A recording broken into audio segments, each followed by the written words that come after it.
रे ए भाई, जब तू नहीं नहा रहा है कम से कम नल तो बंद कर दे।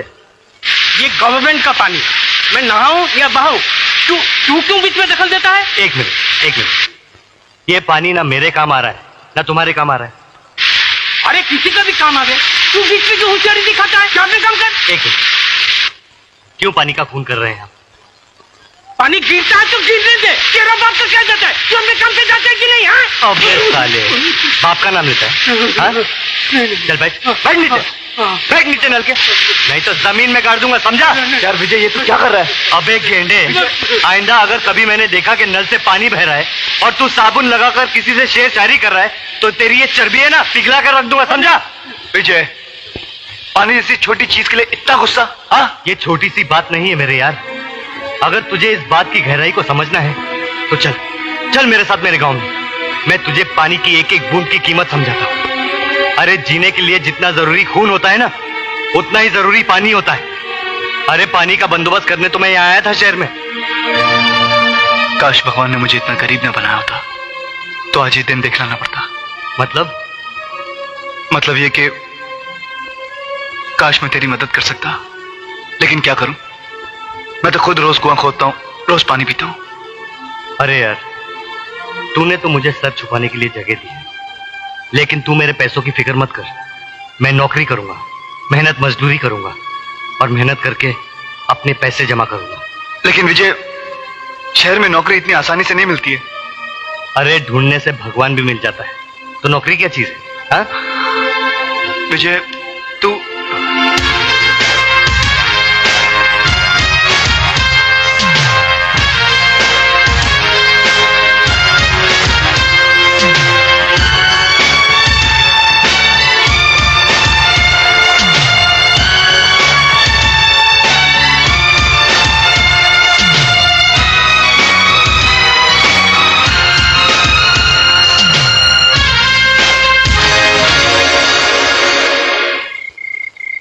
क्यों विजय मियां, आखिर नहीं मिली ना नौकरी? अरे नहीं मिला तो क्या हो गया मैन, आज नहीं तो कल मिलेगा, कल नहीं तो परसों मिलेगा। जॉन अंकल, नौकरी कैसे करेगा जब सेहत ही नहीं रहेगी? क्या हो गया इसकी सेहत को? सुबह नाश्ते के बगैर चला जाता है और रात को भूखा सो जाता है। देखो सनी बॉय, ये भूखा रहने वाला मामला बिल्कुल रॉन्ग। देखो, मैं तुम्हारे लिए खाना लाई हूँ और थोड़ी सी खीर।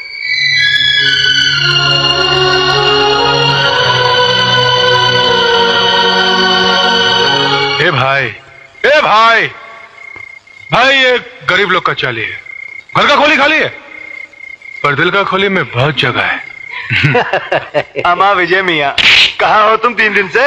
बिल्कुल लापता हो गए हो। वाह, उल्टा चोर कोतवाल को डांटे। अबे पहले तुम ये बताओ कि तुम खुद कहाँ थे 3 दिन से? आप अच्छी तरह जानते हैं, मेरा काम ही ऐसा है, आना जाना तो लगा ही रहता है। 2 दिन यहाँ, 2 दिन वहाँ। चल, अगर तुझे भी भूख लगी है तो 2 निवाले तू भी खा ले। अबे चल जल्दी, चल जल्दी। आहा,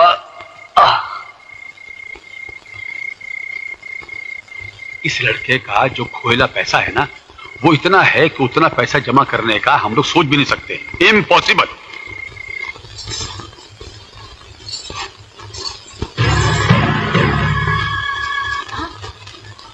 अरे राजेश्वर भैया, आप? हाँ दादा, कोई समाचार आया तेरे भैया का? कोई चिट्ठी, कोई पत्र, कोई संदेशा? भैया को गए हुए कुछ ही दिन तो हुए हैं राजेश्वर भैया, इतनी जल्दी पत्र कैसे आ सकता है? अब देखो ना, उसे जाकर कुछ ही दिन हुए हैं और मुझे लगता है कि महीनों गुजर गए। चिंता लग गई है उसकी। राधा, विजय का अगर कोई अता पता है तो मुझे दे दे, मैं अभी जाकर उसे चिट्ठी लिखता हूं। ए राजेश्वर, अरे भाई सिर्फ तेरा ही ये हाल नहीं है, हम सबका ये हाल है। अगर उसका कुछ भी अता पता होता तो मैं खुद ही खत लिख देता।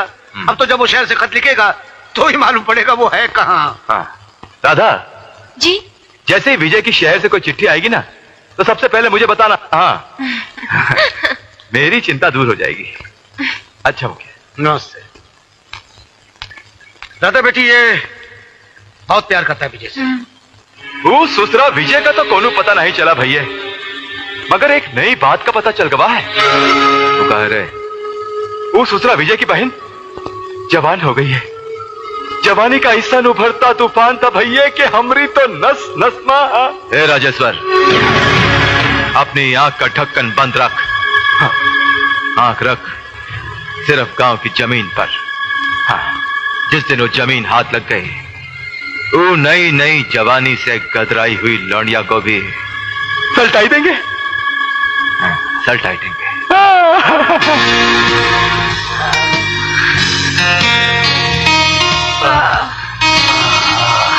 सूजी डार्लिंग, आज तो तुमने मुझे खुश कर दिया। ऐश करो।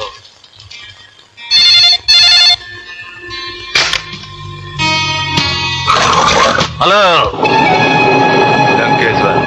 हाँ लंकेश्वर, बोलो क्या बात है? निरंजन, हमरी गांव की जमीन का सौदा तो तुम कर गए, मगर अब की बार पैसा नहीं भेजा।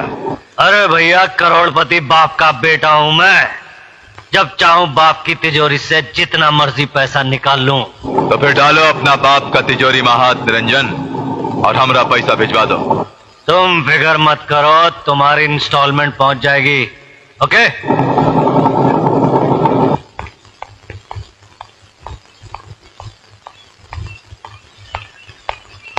निरंजन। जी डैड। कल रात तुम कहां थे? डैड अपने पुराने बंगले पे। वो मेरे दोस्त विकी का बर्थडे था। और पार्टी तुम्ही ने दी थी, और ज्यादा दारू पीकर तुम वहीं सो गए होगे, है ना? बेटे, तुम गुमराही की जिस सड़क पर चल रहे हो उसकी मंजिल ठीक नहीं है। मुकद्दर ने तुम्हें दौलत दी है तो इसका मतलब ये तो नहीं कि तुम उसे दोनों हाथों से उड़ाओ। रहा सवाल तुम्हारे दोस्त और दोस्ती का, तो बरखुरदार जहां दौलत की रोशनी जगमगाती है वहां परवाने आ ही जाते हैं, मगर जैसे ही रोशनी बुझती है परवाने भी गायब हो जाते हैं। वैसे ही जिस दिन तुम्हारी जेब में नोट नहीं होंगे, तुम्हारे ये दोस्त भी नहीं होंगे, कोई तुम्हें पूछने वाला भी नहीं होगा। ओके ओके डैडी, आज से उन दोस्तों से मिलना जुलना बंद, ठीक है? अच्छा डैडी, मुझे हाथ खर्च के लिए कुछ रुपए चाहिए। फिर रुपए? अरे पिछले हफ्ते ही तो मैंने तुम्हें 50,000 रुपए दिए थे। डैडी, महंगाई कितनी बढ़ गई आपको मालूम है? 50,000 रुपए में हफ्ते भर का खर्चा चलाना बहुत मुश्किल है।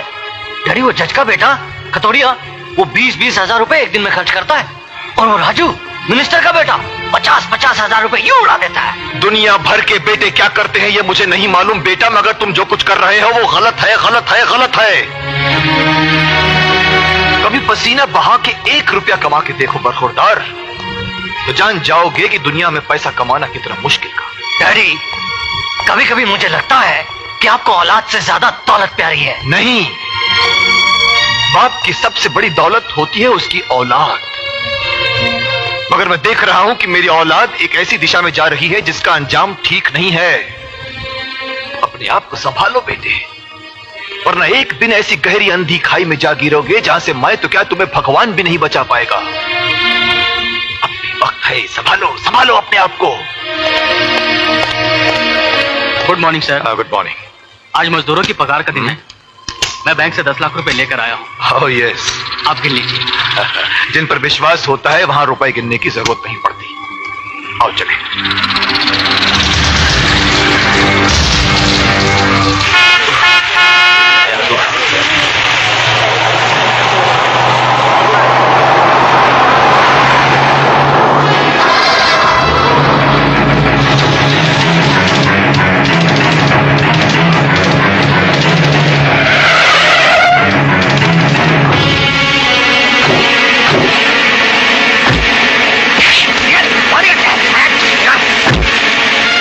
दे दो, वरना तुम्हारा आदमी का गर्दन काट जाएगा।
ये रहा आपका बैग।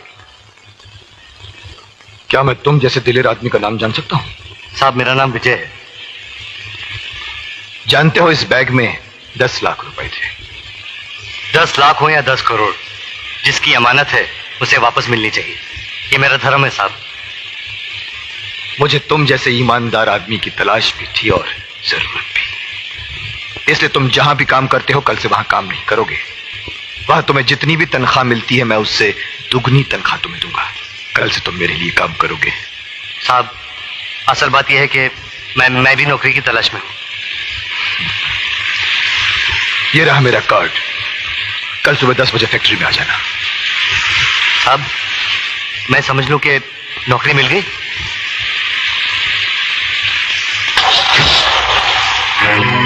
एक मामूली सा काम भी नहीं कर सके तुम लोग। एक बैग छीन के लाने के लिए कहा था, वो बैग भी छीन कर नहीं ला सके तुम लोग। वाह बेटे वाह, तुझे आज अपनी औलाद कहते हुए भी मुझे शर्म आ रही है। अरे दुनिया का बड़े से बड़ा चोर डाकू भी अपना घर छोड़कर डाका डालता है, मगर तूने तो अपने बाप की दौलत पर ही डाका डाल दिया। अपने बाप को लूटना चाहता है तू। बाप जब बेटे की फिक्र नहीं करता तो मजबूरन हम जैसे बेटों को ऐसा रास्ता अपनाना ही पड़ता है। खामोश। तेरे उन अय्याश और गुमराह दोस्तों पर लुटाने के लिए हराम की दौलत नहीं है मेरे पास। अरे क्या नहीं दिया तुझे मैंने? घूमने के लिए गाड़ियां, रहने के लिए आलीशान मकान, नौकर चाकर और एक अमीर बाप के बेटे का नाम दिया है तुझे मैंने। और तू आज अपनी गलती की माफी मांगने के बजाय ऊंची आवाज में मुझसे जबान लड़ा रहा है। डैडी, वो जमाने गए जब बेटे बाप से ऊंची आवाज में बात करने से घबराते थे। ये 20वीं सदी है।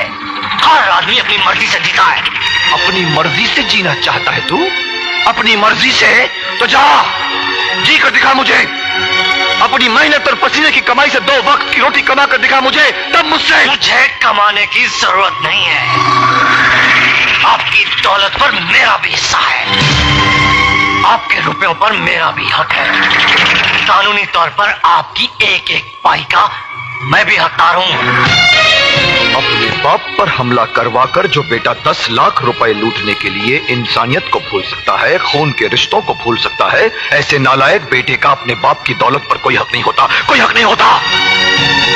इससे पहले कि मैं तेरे खिलाफ कोई ऐसा कदम उठाऊं जिसके नीचे तेरी जिंदगी कुचल कर बिखर जाए, संभाल ले अपने आप को, संभाल ले। ये मेरी आखिरी वार्निंग है तुझे। इसके बाद आइंदा ऐसी कोई तूने गलत हरकत की तो मैं तुझे अपनी जायदाद से बेदखल कर दूंगा।